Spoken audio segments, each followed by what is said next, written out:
Alright, we're back again. This is a horse drawing, so you're gonna see the simple shapes here to start with. Horses are a bit more complicated, so the simple shapes aren't quite super simple. Circles and rectangles. Remember, pause it if it's going too fast. You can look at those simple shapes a little closer if you pause it on that part. But I wanted to speed it up so this wouldn't be an over-hour long video. So focusing on the left horse here, sorry if you can hear my dog, building up the head shapes, I usually try and start with the heads and draw the head in a drawing, because it is such a focal point, but I think I did get a little too caught up messing with the focusing on the head here instead of getting all of the simple shapes in first. But it's not that big of a deal right here. If you have a big enough piece of paper, your simple shapes aren't really a big deal. Again, it's just to make sure that you have enough room for everything and you don't get caught drawing something too big and run out of space for everything else. So I'm doing a lot of blending here. If you're doing this with pencil and paper at home, then it's really just smudging with your finger to get that softer gray. If you're using pencil, you're going to get that soft shading if you are blending lightly with your finger. If you don't like getting lead on your finger, you can always use a little bit of tissue or toilet paper if you guys have any toilet paper. But it's getting dirty is part of doing art, so hopefully you're not too worried about that. Just wash your hands after you're done drawing. So a lot of angular shapes, zigzag, curvy zigzags is what I like to call them, in the hair. But when it really comes down to it, so I wrote shadow right there because I want that shadow to really stand out to you guys. I forget what I was gonna say. Oh, when it really comes down to it, like using those simple shapes to build these more complicated ones is a great thing to do. So I might have started with rectangles for those legs, but I've added a lot of shading, and that curvy kind of shading inside of it is what is going to make it look more muscular. I mention it towards the end of this video, but one of them, at least personally, I think one of the most complicated things about drawing a horse is mastering shading with muscles. Horses have such huge muscles that it's a if you can't get those muscles to really stand out, it's just gonna look like a big rectangle. And those shapes of the muscles really make it out to be more of a horse.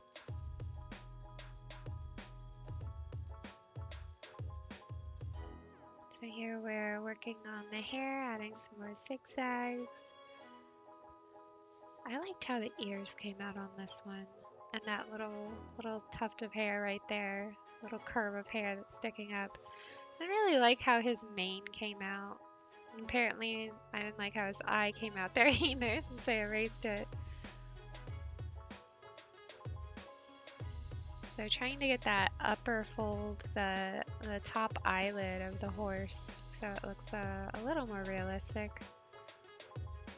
And that highlight there along the ridge of the skull, I guess, kind of really pops out there. So really when you're drawing, especially when you're just doing studies or you're just trying to get better at drawing something in particular, like horses here, it's really about studying that picture, studying what you see. Um, if you can draw from real life, it's even better, but I don't have a horse at home, so I have to use pictures.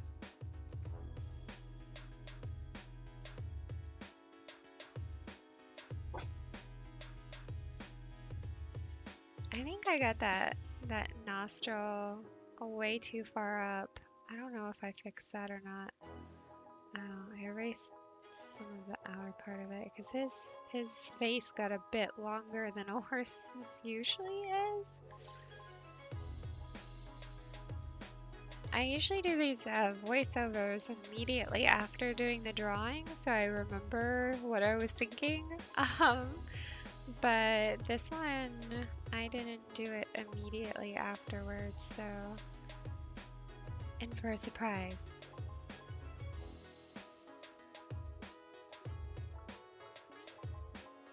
More shading. Again, if you're not adding shading, it's gonna be probably a lot more difficult to draw a horse if you're not shading at all. You could do like hatching and cross hatching, which is just adding lines like I did there before smudging. But I like to smudge and blend out to make it softer because a shadow, if we're really talking about the true values there, they're going to be a bit softer than just lines can capture. You see a lot of hatching and cross hatching when you look at comics. So the people that do the inking for comics usually have that mastered.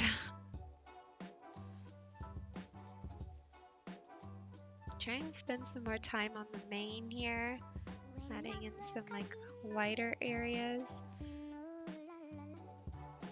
If you what I would suggest if you want to get white areas like this, so since I'm painting it into this computer program, it's as easy as selecting a white.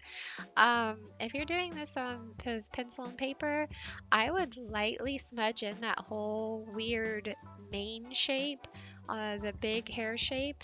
Smudge into it lightly with a light gray value, and then use your eraser to erase out some areas of whiteness. You can do that not only with the hair, but the body as well. To get that lighter area in the front of his torso, that I would just smudge in real lightly with a gray and then just draw with my eraser. A lot of people forget that erasers can be drawing tools as well. It's not just about fixing mistakes. You can use it to really show lighting. Here I'm just trying to add a little bit of the background. I wanted to add a little bit of something for once for you guys. I don't get too caught up in this because I wanted to try and draw, well, I wanted to draw two horses for you. But if you want to spend more time on this, adding more stuff in the background, go for it. Just some little curvy zigzags to show some grass. I try and draw a couple of those pretty yellow flowers, but they're real rushed. It was not the focus here. The focus, of course, is the horse. I think that's it for him. So again, I point out muscles, muscles and shading. Very, very important when it comes to drawing horses or unicorns. Because a unicorn really is just a horse with a unicorn with a, what is the word for that? The spike on his head. Not antler. I don't know. I'm spacing the word. I'll probably remember it right after I finish this video. So simple shapes. This one was a little more complicated, so I even put simple shapes question mark. Sorta. Here in just a second.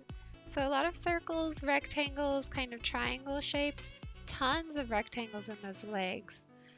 To get those legs to really look like they're going the correct direction, Um, I definitely suggest using more than one rectangle.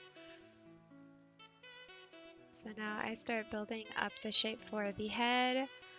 I probably got too distracted here,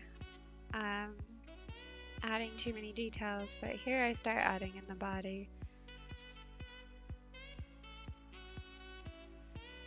I think something I constantly forget is that the torso of the horse is a lot longer than I ever think it's going to be. So I'm pretty sure here in a minute I actually make his torso a bit longer because it's not nearly as short as it is right here in this video. So I needed to make it a lot longer. Well, not a lot, but at least a little bit. Things like that will really stand out. Even if you're showing your art, your drawings to like your mom or your dad or your little brother or little sister who don't draw a lot, if they've ever seen a horse, they're probably going to immediately go, hey, there's something wrong with that.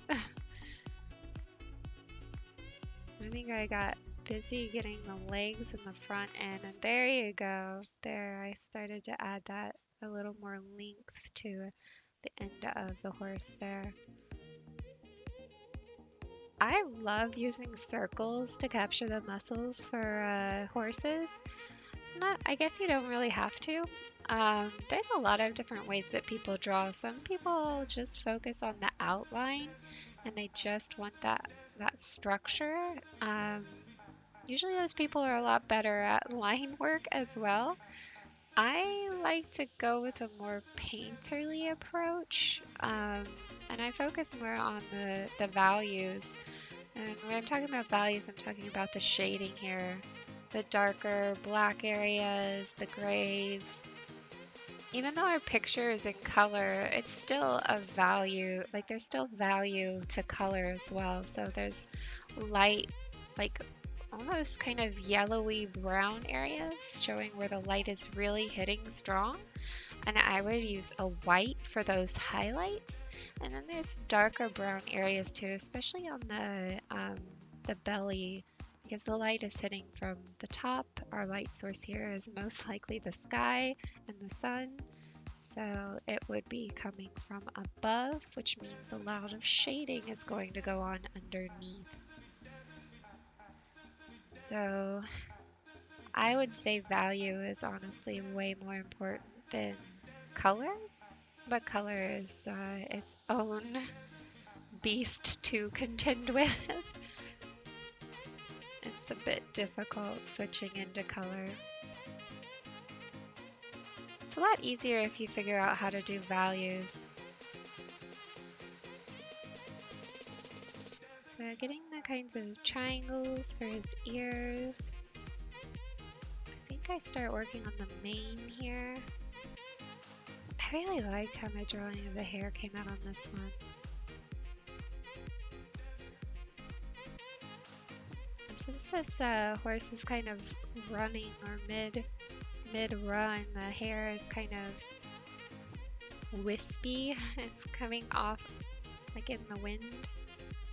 I really liked how that looks with the hair, but it's a bit hard to draw it.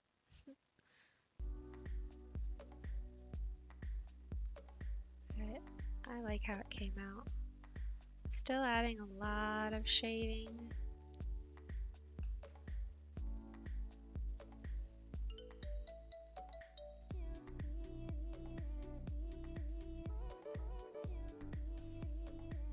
Trying to darken up his lower legs since the legs here were pretty dark. It's like a darker hair down on his lower legs.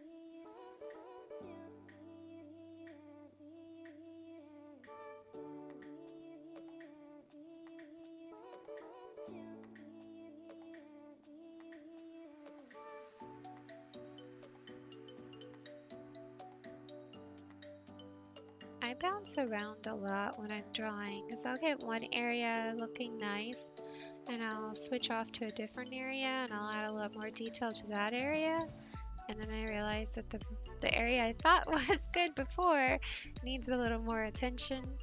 It's just a process of going back and forth, basically, figuring out where you want to add more stuff to.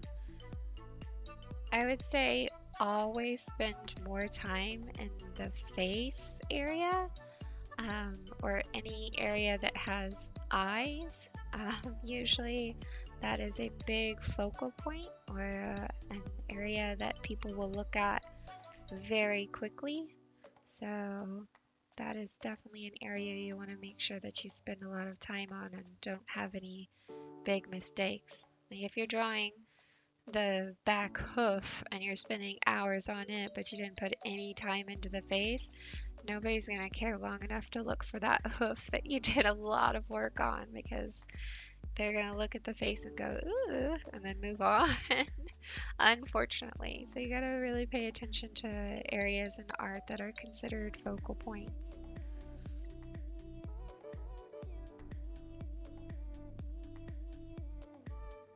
Adding more little wispy parts to the tail.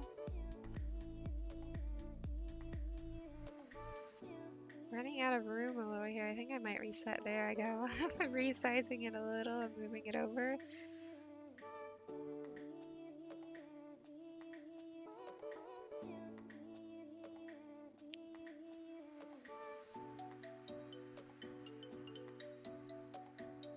So again, if horses are fairly difficult to draw, mostly because of all of that muscle that shows on a horse. So it's going to be a lot of paying attention to the muscle structure and shading as closely to the reference as you can get. But it just takes time. I would definitely say start with the simple shapes that I showed you at the start for both of these. You don't have to draw both horses. You can even draw a different picture if you can find a different picture with you, either on Google or with your mom or dad's help at home. And you can try and draw a different one, but just take your time. Those simple shapes are still going to be very similar. Building up like the shape of the horse with circles and squares and triangles and rectangles, and then worrying about adding more detail. Adding a little bit of grass.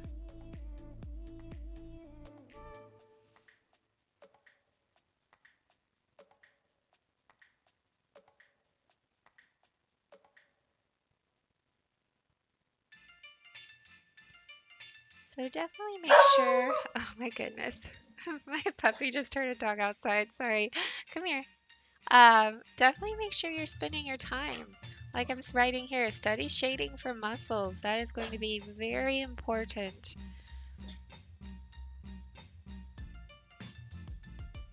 Oh, and yeah, I forgot about this part. So if you wanted to learn to draw unicorns, which was a pretty big request, it is really just this whole horse with a kind of triangle on top of its head. So then you have a unicorn.